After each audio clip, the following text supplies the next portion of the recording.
Hi friends, welcome to my channel.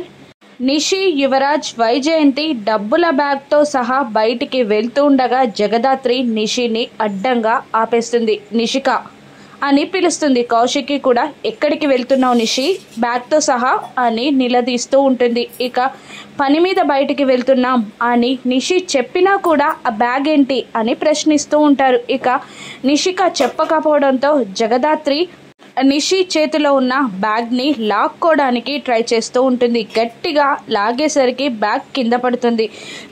ఆ bag నుండి డబ్బులు కూడా బయటపడతాయి. అది చూసి నిషి యువరాజ్ కంగారు పడుతూ ఉంటారు. అప్పుడు జగదాత్రి నీకు ఇన్ని డబ్బులు ఎక్కడివి నిషి అని నిలదీస్తూ ఉంటుంది. ఇక యువరాజ్ అబద్ధం చెప్తూ కొత్త ఫ్యాక్టరీ కోసం మా ఫ్రెండ్ని అడిగి అప్పు తీసుకున్నాను అని అబద్ధం చెప్పేస్తాడు. ఇక అందరూ అలా వాళ్ళిద్దరిని కోపంగా అనుమానంగా చూస్తూ ఉండగా అప్పుడే యువరాజ్ నగలని తాకట్టు పెట్టిన సేట్జీ నగల బ్యాగ్తో ఇంటికి వస్తాడు.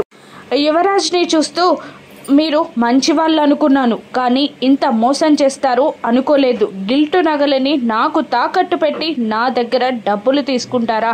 ఈ నగలు మీరు తీసుకొని నా డబ్బులు నాకు ఇచ్చేయండి అని అరుస్తూ ఉంటాడు సేట్జీ. దాంతో యువరాజ్ నిషి టెన్షన్ పడుతూ ఉంటారు. ఇక రెడ్ హ్యాండెడ్గా దొరికిన నిషికి కౌశికి ఏం శిక్ష వేయనుంది?